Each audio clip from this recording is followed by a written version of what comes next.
എല്ലാവർക്കും സലു കിച്ചണിലേക്ക് സ്വാഗതം. ഇന്നത്തെ പ്രഭാതം കണ്ടോ, നല്ല രസമുണ്ട് ഇങ്ങനെ ആകാശം കാണാനായിട്ട്. പിന്നെ ഇവിടെ ഇന്നിപ്പോൾ എല്ലാവർക്കും നോമ്പാണ്. അപ്പം അതുകൊണ്ട് തന്നെ അടുക്കളയിൽ വലിയ പണിയില്ലാത്തത് കൊണ്ട് ധാരാളം സമയം എനിക്ക് മുന്നിലുണ്ട് കേട്ടോ. അപ്പം ഞാൻ വിചാരിച്ച് ശരിക്ക് എങ്കിൽ പിന്നെ ഒന്ന് തയ്ക്കാനിരിക്കാമെന്ന് കരുതിയിട്ടാണ് ഇതാ വന്നത്. അപ്പം എനിക്ക് കൂട്ടായിട്ട് വന്നിരിക്കുന്ന ആളുണ്ടോ, സനക്കുട്ടി വന്നതെന്നൊക്കെ നോക്കുകയാണേ. കണ്ണ് തെറ്റിയാൽ എൻ്റെ ടേപ്പും എടുത്ത് ഞാൻ കഴുത്തിലേക്ക് ഇടുന്നതും കണ്ടിട്ട് അങ്ങനെ തന്നെ ഇട്ട് കാണിച്ചുകൊണ്ട് അവിടെ അങ്ങോട്ടും ഇങ്ങോട്ടും ഓടി നടക്കും കേട്ടോ. അപ്പം ഞാൻ ഇതുപോലെ നമുക്ക് അടുക്കളയിൽ പണിയില്ലെങ്കിൽ ശരിക്കും പറഞ്ഞാൽ ഒരുപാട് സമയം നമുക്ക് കിട്ടുന്നതായിട്ട് തോന്നുന്നു. നിങ്ങൾക്ക് ആർക്കെങ്കിലും അങ്ങനെയൊക്കെ തോന്നാറുണ്ടോ? അതുപോലെ നിങ്ങൾ ആർക്കൊക്കെ നോമ്പുണ്ട് അതൊക്കെ പറയുക കേട്ടോ, നിങ്ങളുടെ വിശേഷങ്ങളും കൂടി അറിയാമല്ലോ. അപ്പം ഇനിയിപ്പോൾ നോമ്പായതുകൊണ്ട് പിന്നെ ഈ ഇടയിലുള്ള കുറച്ച് പണികളൊക്കെ ഉണ്ടാവത്തുള്ളൂ. അപ്പം അതുകൊണ്ടാണ് ഞാൻ വിചാരിച്ചത് എങ്കിൽ പിന്നെ തയ്ക്കാനിരിക്കാം. എനിക്കാണെങ്കിൽ എന്തെങ്കിലും ഇതുപോലെ തയ്ക്കുന്ന കാര്യമാണെങ്കിലും നമ്മൾ ചെയ്തു തുടങ്ങിക്കഴിഞ്ഞാൽ അത് തീർന്നിട്ട് എഴുന്നേൽക്കുന്നതാണ് എനിക്കിഷ്ടം കേട്ടോ. അല്ലെങ്കിൽ പിന്നെ അതൊരു പെൻഡിങ് ആയിട്ടിരിക്കത്തില്ലേ. ഇപ്പൊ ശരിക്കും പറഞ്ഞാൽ അങ്ങനെ അധികം തയ്യലില്ലാന്ന് തന്നെ പറയാം കേട്ടോ.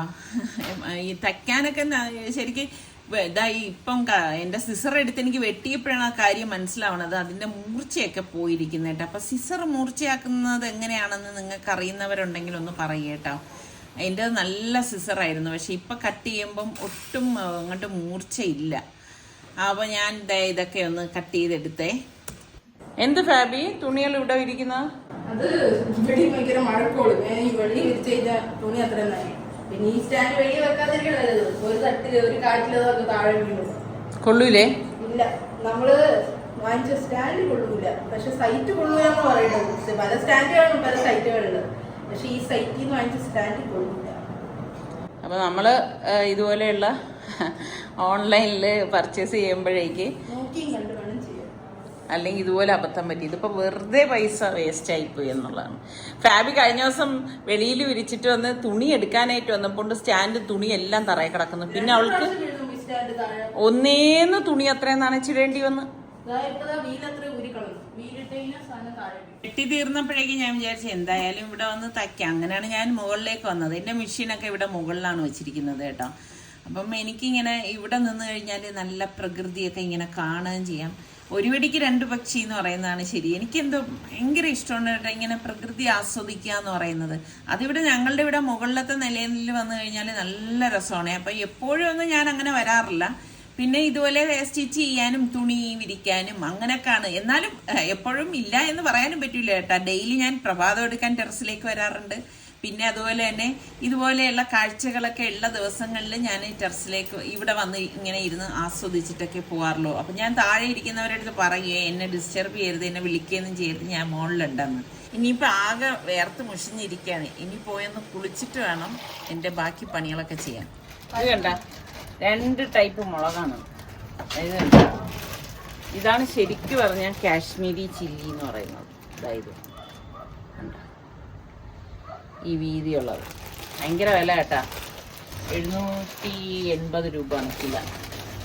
ഇതിപ്പം ഇതാണ് നമ്മളൊക്കെ പിരിയം മുളകെന്ന് പറഞ്ഞാൽ 2-3 ടൈപ്പിൽ കിട്ടും. ഇത് പക്ഷേ എരിവില്ലാത്ത ഇതാണ്. അപ്പം ഞാൻ ഇപ്രാവശ്യം ഇതൊരു കിലോയും ഇതൊരു കിലോയും വാങ്ങിച്ച് ഇപ്പം രണ്ടും കൂടി മിക്സ് ചെയ്തിട്ട് പൊടിച്ചെടുക്കാൻ കഴിയും. കറിയൊക്കെ എരിവൊന്നും ഉണ്ടാവില്ല കേട്ടാ, എരിവില്ലാത്തതാണ് വാങ്ങിയത്. ഒരാൾ എനിക്ക് കാവലൊന്നും ഇരിക്കുക.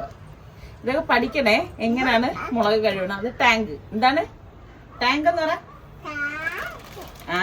ടാങ്ക്.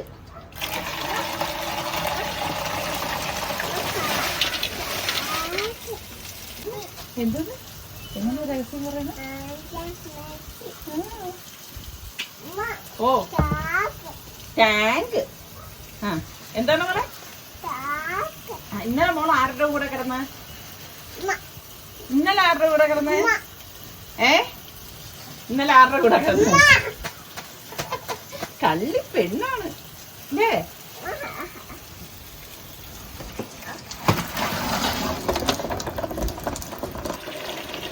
മുളകൊക്കെ നമ്മൾ കഴുകാതെ ചിന്തിക്കാൻ പോലും വയ്യ എടുക്കണം. പിന്നെ വിലയും ഉണ്ട്.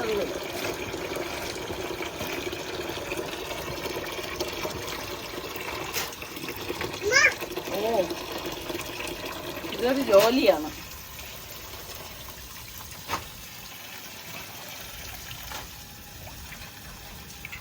കണ്ടോ, എത്ര നമ്മളിങ്ങനെ കഴുകിയാലും അതിൽ അഴുക്കുണ്ടാവും. പിന്നെ കുറെ പേര് എൻ്റെ അടുത്ത് ചോദിക്കുവേ ഞെട്ട് എന്തിനിത്താ കളയണം. ഞാൻ ഇനി ഇത് ഉണക്കിയ ശേഷം ഞെട്ട് കളഞ്ഞിട്ടേ പൊടിക്കൂ. എനിക്കിങ്ങനെ ഞെട്ട് വെച്ചിട്ട് അത് ഇഷ്ടമല്ല.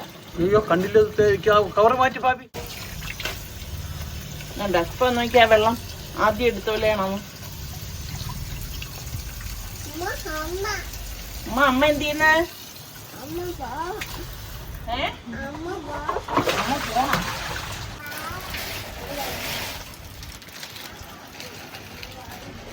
ഇത് കണ്ടോ, വീതി കുറവെന്നേ ഉള്ളു അല്ലേ?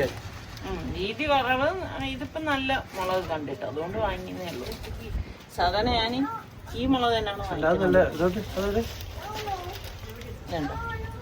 പരന്ന്. ഇതങ്ങനെയല്ല, ഇതാ ഇങ്ങനെ. ഇനി ഇതും അല്ലാത്തൊരു മുളകുണ്ട്. എല്ലാവരും ഇതാണ് കാശ്മീരി ചില്ലി എന്ന് പറയും. ഇതല്ല കാശ്മീരി ചില്ലി, അതാണ് കാശ്മീരി ചില്ലി.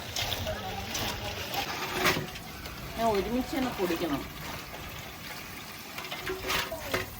അഴുക്കുണ്ടോ?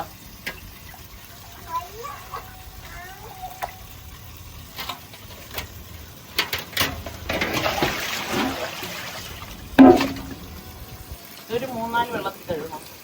ഇതാര്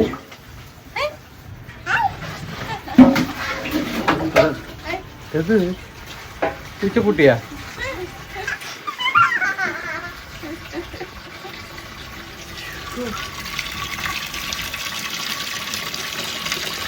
ഈ ആൾക്കാരൊക്കെ കഴുകാതെ എങ്ങനെ ഉപയോഗിക്കണമെന്ന് അറിയുന്നില്ല. പ്രാവശ്യം ഉണ്ടാക്കുന്ന കഴിവെന്ന് കണ്ണ് ചെയ്യുക, അല്ലെങ്കിൽ എത്ര അഴുക്കുണ്ടെന്ന് കണ്ടു കഴിഞ്ഞാൽ ഈ കടകളിലൊക്കെ ഉപയോഗിക്കുന്ന കഴിവ് ഉണക്കിക്കിട്ടാണ് ആഹാരം തരുന്നത്.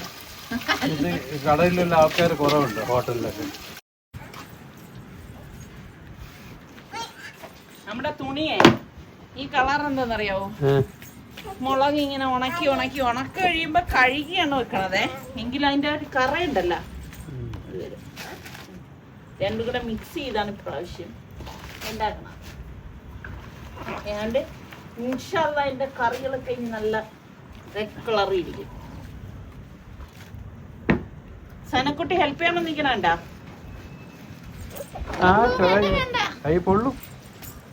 ജോലിയൊക്കെ ചെയ്യാൻ വലിയ മഹാമനസ്കതയൊക്കെ കാണിക്കുന്ന കുട്ടിയാണല്ലേ? ഇവിടെ ഈ മോളെ വെയില് താഴെ പോവാം.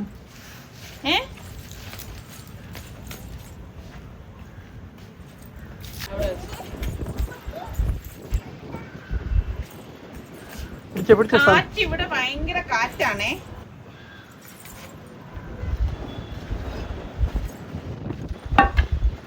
ഓക്കെ, നാളെ കൊള്ളാല്ല. ഇനി ഞാൻ എന്റെ ജോലി ഞാൻ കൊണ്ടുവരത്തില്ല. ഈ ഹെൽപ്പർ കൊള്ളത്തില്ല കേട്ടാ.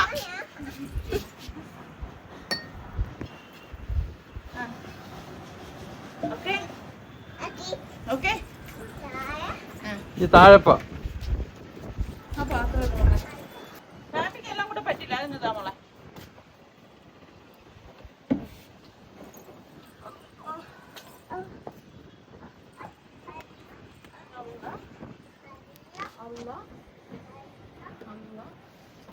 നിങ്ങളൊക്കെ അരിപ്പൊടി വറുത്ത് എടുക്കുകയാണോ അതെ വാങ്ങിക്കുകയാണോ? പലരും ഇടയ്ക്ക് ഏതരി? ഇതാ പച്ചരി, ഈ അരിയാണ് ഞാൻ. ഇതിപ്പം കിലോ 44 രൂപ കണ്ടാണ്.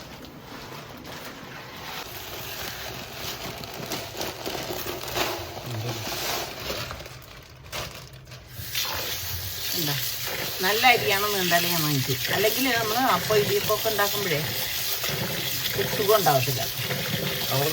വെള്ള കളർ കിട്ടണമെങ്കിൽ ഇതൊരു നല്ല വെള്ള അരി വേണം.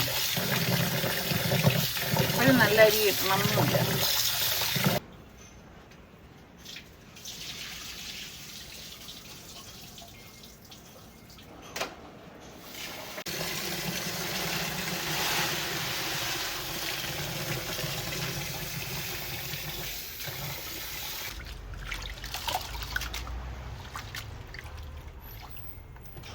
ഭയങ്കര ക്ഷീണം തോന്നുന്നു.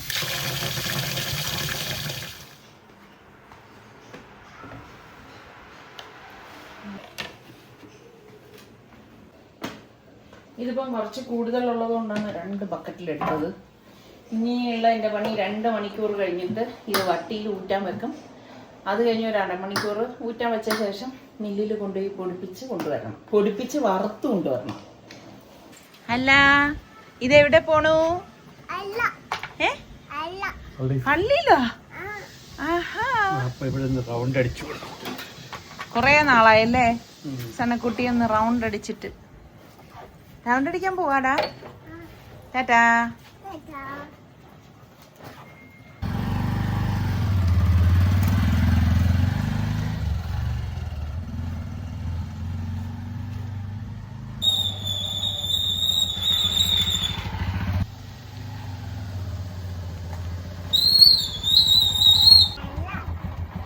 ഇങ്ങനെ ആക്കി താമസം. ഓക്കേ ടാറ്റാ. മതിയായ എവിടെ പോയിരുന്നു സനക്കുട്ടി? എവിടെ പോയിരുന്നു? പട്ടി കണ്ടാ? എന്നിട്ട് എല്ലാത്തിന്റെ കൂടെ ആ ചേർക്കണ എന്തിനാ? എന്ത് പറഞ്ഞ് ബാവുന്നാ? അപ്പൊ എന്ത് ചെയ്ത് ഹോൺ ഇട്ടിരുന്ന് ആണാ?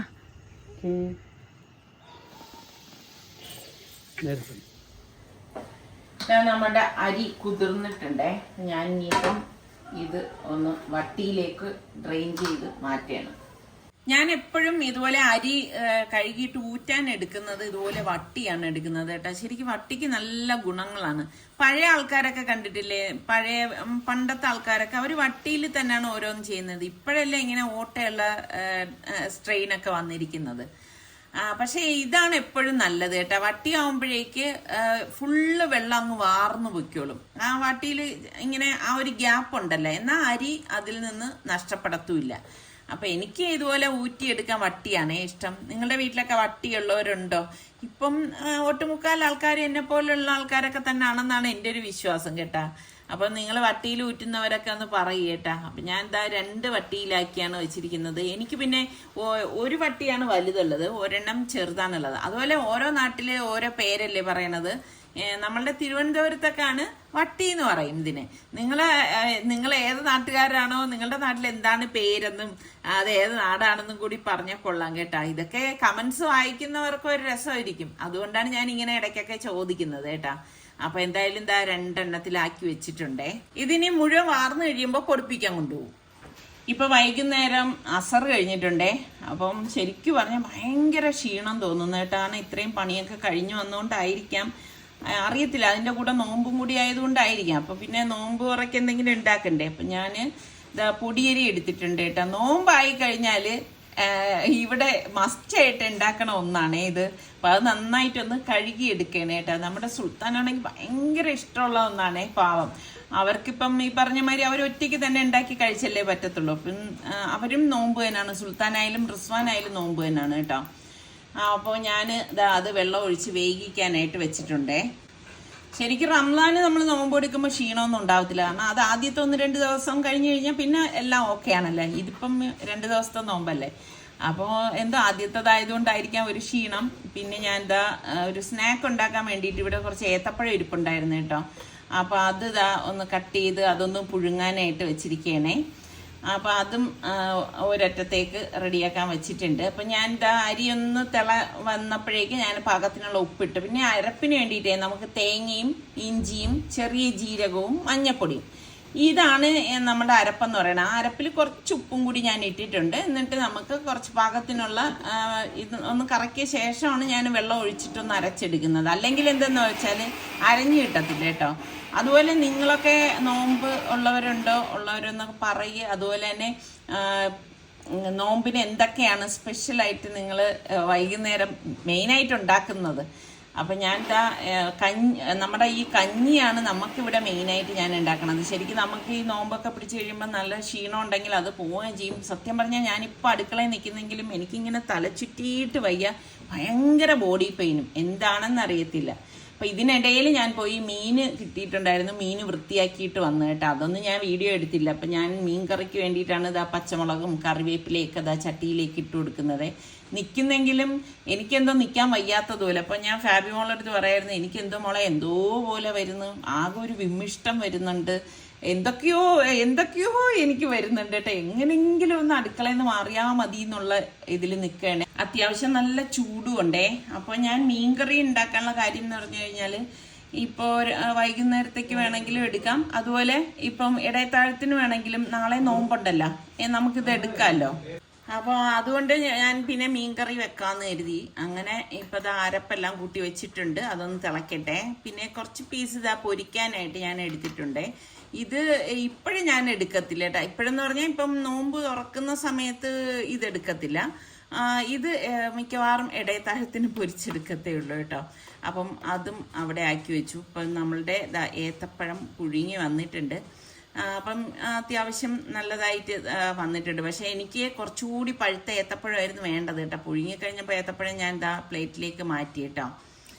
അപ്പോൾ നമ്മളുടെ മീൻകറിയുടെ അരപ്പ് തിളച്ചപ്പോഴേക്കും മീൻ കഷ്ണങ്ങൾ ഇട്ട് കൊടുക്കാനായിട്ടോ. പിന്നെ കുറച്ച് കഷ്ണങ്ങളെ ഞാൻ ഇതിലേക്ക് ചേർത്ത് കൊടുക്കുന്നുള്ളൂ, കാരണം നോമ്പല്ലേ. അതുകൊണ്ട് തന്നെ പിന്നെ ഇവിടെ എല്ലാവരും കുറച്ചേ എടുക്കത്തുള്ളൂ കേട്ടോ. പിന്നെ ഇനി എന്തെങ്കിലും പലഹാരം ഉണ്ടാക്കിയാൽ മാത്രം മതിയല്ലോ. ഞാൻ നേരത്തെ പറഞ്ഞതുപോലെ ഇതൊക്കെ ഓരോന്ന് ചെയ്യുന്തോറും എനിക്കങ്ങ് കുറച്ച് നേരം കിടന്നാൽ കൊള്ളാം എന്നുള്ള രീതി ഇരിക്കണേ. അരപ്പ് ഇതിലേക്ക് ഒഴിച്ചു നമ്മളുടെ കഞ്ഞിയിലേക്ക് കേട്ടോ. പിന്നെ നിങ്ങൾ ഈ രീതിയിൽ കഞ്ഞി വെക്കുന്നവരുണ്ടോ, അല്ലെങ്കിൽ വെറൈറ്റി ആയിട്ട് നിങ്ങൾ എന്തൊക്കെ രീതിയിലാണ് കഞ്ഞി വെക്കുന്നത് എന്നൊക്കെ പറയട്ടെ. ചിലർ പറയും ആശാളിയിട്ടൊക്കെ വെക്കാറുണ്ടെന്നൊക്കെ പറയാറുണ്ട്.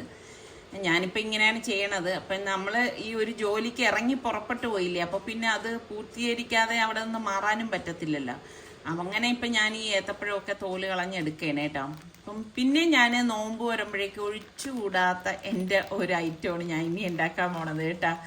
അപ്പം സ്ഥിരമായിട്ട് എൻ്റെ വീഡിയോ കാണുന്നവർക്കറിയാം. അപ്പം കടലമാവാണേ ഇതെടുത്തിരിക്കുന്നത്. ഇതിലേക്ക് നമുക്ക് ഇഞ്ചി വെളുത്തുള്ളി പേസ്റ്റ് ഇട്ട് കൊടുക്കണം. പിന്നെ സോഡാപ്പൊടി ഉണ്ടല്ലോ, ബേക്കിംഗ് സോഡയും കാശ്മീരി ചില്ലി പൗഡർ എല്ലാം കുറച്ച് കേട്ടോ. മഞ്ഞപ്പൊടിയും ചെറിയ ജീരകത്തിൻ്റെ പൊടിയും അയമോദകം, പിന്നെ നമുക്ക് പാകത്തിനുള്ള ഉപ്പ്, ഇത്രയും സംഭവങ്ങളാണ് ഇതിലേക്ക് ചേർത്തിരിക്കുന്നത്. എന്നിട്ട് നമുക്ക് വെള്ളം ഒഴിച്ച് ഇതൊന്ന് കുറച്ച് തിക്കായിട്ടൊന്ന് ഇളക്കി എടുക്കണം. പിന്നെ ഇത് നമ്മൾ റെസ്റ്റ് ചെയ്യാനൊന്നും വെക്കേണ്ട ആവശ്യമില്ല കേട്ടോ. അപ്പോൾ ഈ രീതിയിൽ തന്നെ നമുക്ക് ഇത് ഉണ്ടാക്കിയെടുക്കാവുന്നേ ഉള്ളൂ. അപ്പോൾ കുറച്ചുകൂടി വെള്ളം വേണം തോന്നിയപ്പോഴേക്ക് ഞാൻ കുറച്ചും കൂടി വെള്ളം ചേർത്തിട്ട് നമുക്ക് ഇതുപോലെ ഒന്ന് മിക്സ് ചെയ്തെടുക്കാം കേട്ടോ. ഇവിടെ സൽമാന് ഭയങ്കര ഇഷ്ടമുള്ള ഒരു ഐറ്റമാണ് കേട്ടോ. അപ്പം ഞാൻ എല്ലാ വർഷവും ആയാലും നമ്മളുടെ മെയിൻ നോമ്പൊക്കെ വരുന്ന ആ സമയത്തൊക്കെ ഞാൻ ഉണ്ടാക്കുന്ന ഒന്നാണേ ഇത്. അപ്പോൾ നമ്മളുടെ കഞ്ഞി ഇതിനിടയ്ക്ക് തിളയൊക്കെ വന്നിട്ടുണ്ട്, എല്ലാം പാകത്തിനായിട്ടുണ്ട്. അപ്പോൾ ഗ്യാസ് ഓഫ് ചെയ്ത് അതവിടെ മാറ്റി വെച്ചു. നമ്മളുടെ മീൻകറിയും റെഡി ആയിട്ടുണ്ട് കേട്ടോ. അപ്പം ഇങ്ങനെ ജോലികൾ ഇങ്ങനെ ഒതുങ്ങി വരെയാണ് കേട്ടോ. ഇപ്പം മീൻകറി ഉണ്ടെങ്കിൽ പിന്നെ വേറെ എന്ത് പലഹാരം വേണമെങ്കിലും, ഇവിടെ പുട്ടാണെങ്കിലും ഇവരൊക്കെ കഴിച്ചോളും കേട്ടോ. പിന്നെ നമുക്ക് മിക്സിയുടെ ജാറിലേക്ക് കുറച്ചധികം പുളിപ്പില്ലാത്ത തൈര് വേണം എടുക്കാൻ. ഒരുപാട് പുളിപ്പുള്ള തൈര് ഇതിനായിട്ട് എടുത്താൽ അത്ര ടേസ്റ്റ് ഉണ്ടാവത്തില്ല. അപ്പോൾ നമുക്ക് എത്രയാണോ ആവശ്യം അത്രയും എടുക്കുക കേട്ടോ. അപ്പം ഞാനിപ്പം കുറച്ചധികം തൈര് തന്നെ മിക്സിയുടെ ജാറിലേക്ക് ഇട്ട് കൊടുക്കുന്നുണ്ട്. അതുകൊണ്ടാണ് ഈ ഒരു തൈര് എടുത്തത് കേട്ടോ. ഇത് ഈ ഒരു രീതിയിൽ ഉണ്ടാക്കിയാൽ നല്ല ടേസ്റ്റാണ് കേട്ടോ. എന്നിട്ട് നമുക്ക് കുറച്ച് വെള്ളം ഒഴിച്ചു കൊടുക്കാം. പിന്നെ ഇഞ്ചി ഉണ്ടല്ലോ, ഒരുപാടൊന്നും ചേർക്കരുതേ. ഒരുപാട് ചേർത്ത് കഴിഞ്ഞാൽ അത്ര ടേസ്റ്റ് ഉണ്ടാകത്തില്ല. ഇതുപോലെ കുറച്ച് ഇഞ്ചി, പിന്നെ കുറച്ചധികം മല്ലിയില എടുക്കും. പിന്നെ പച്ചമുളക് 2 എണ്ണം മതി, എരിവിൻ്റെ പാകത്തിന് കേട്ടോ. നല്ല എരിവുള്ള മുളകാണെങ്കിൽ 1 എണ്ണം ചേർത്ത് കൊടുത്താൽ മതി. പിന്നെ മല്ലിയില ഇത്രയും കൂടി വെച്ചിട്ട് പാകത്തിനുള്ള ഉപ്പും നമ്മൾ ഇതിലേക്ക് ഇട്ട് കൊടുക്കണം. നോമ്പാകുമ്പോഴുള്ള പ്രശ്നം എന്ന് പറഞ്ഞാൽ നമുക്ക് ഒന്നിനും ഉപ്പ് നോക്കാൻ പറ്റത്തില്ലല്ലോ. പിന്നെ എന്നെ സംബന്ധിച്ച് ഞാൻ അങ്ങനെ ഉപ്പ് നോക്കിയല്ല ആഹാരം ഉണ്ടാക്കണത് കേട്ടോ. അപ്പം അതുകൊണ്ട് തന്നെ അതിൽ കുറവ് വരില്ല എന്നുള്ളൊരു വിശ്വാസമുണ്ട്. അപ്പം അത് അടിച്ചെടുത്തിട്ട് നമുക്ക് ഞാൻ ഒരു ബൗളിലേക്ക് അങ്ങ് ഒഴിച്ചു കൊടുക്കുകയാണ് കേട്ടോ. അപ്പം ഞാനിതിപ്പോൾ 2 ബാച്ചായിട്ട് അടിച്ചെടുക്കണുണ്ടേ. പിന്നെ നമുക്കിത് ഫ്രൈ ചെയ്യാൻ വേണ്ടിയിട്ട് ഓയിൽ ഞാൻ ഒഴിച്ചു കൊടുക്കുകയാണ്.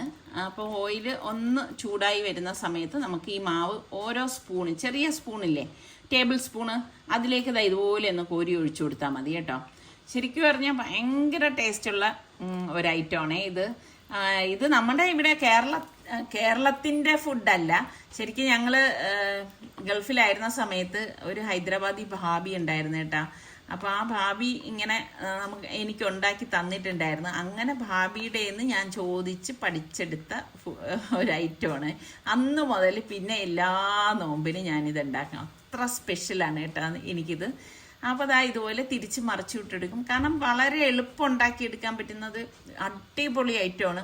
പിന്നെ ഗസ്റ്റൊക്കെ വരുന്ന സമയത്തൊക്കെ നമുക്ക് ഉണ്ടാക്കി കൊടുക്കുകയാണെങ്കിൽ ഭയങ്കര ടേസ്റ്റാണ്.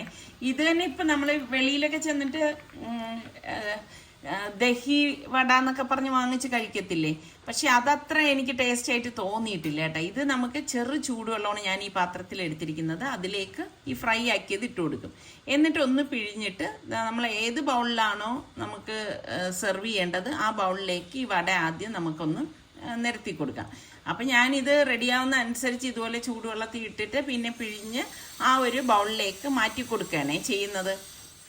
വളരെ എളുപ്പം ഉണ്ടാക്കിയെടുക്കാം, അധികം സമയമൊന്നും വേണ്ട. നമ്മളുടെ വീട്ടിൽ കടലമാവും ഈ പറഞ്ഞ ഐറ്റംസ് ഒക്കെ ഉണ്ടെങ്കിൽ പെട്ടെന്ന് ഉണ്ടാക്കിയെടുക്കാം കേട്ടോ. അപ്പം ഞാൻ ഇനിയിപ്പം ഇത് ഓരോന്നും ഇതുപോലെ ഒന്ന് റെഡിയാക്കി എടുക്കണേ.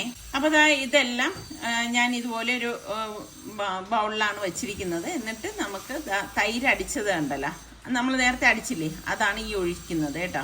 അതിന് മീതെ ഒഴിക്കാം. പിന്നെ നമ്മൾ ഈ ഫ്രൈ ചെയ്ത അതേ ഓയിലിനെ കുറച്ചെടുത്തിട്ട് കടുകും ചെറിയ ജീരകവും വറ്റൽമുളക് പിന്നെ കറിവേപ്പില ഇത്രയും കൂടി ഇട്ട് കൊടുക്കും. എന്നിട്ട് നമുക്ക് ഈ തൈരിലേക്ക് ഒഴിച്ചു കൊടുക്കാം. കണ്ടോ, ഇത്രയേ ഉള്ളൂ സംഭവം. ഒരുപാട് സമയമൊന്നും നമ്മൾ ഇതിനായിട്ട് കളയണ്ട. പിന്നെ ഇത് നിങ്ങൾ കഴിക്കാൻ ഉദ്ദേശിക്കുന്നതിനൊക്കെ ഒരു 2-3 മണിക്കൂർ മുമ്പ് ഉണ്ടാക്കി ഫ്രിഡ്ജിൽ വെച്ച് നന്നായിട്ട് തണുപ്പിച്ചിട്ട് കഴിക്കണേ.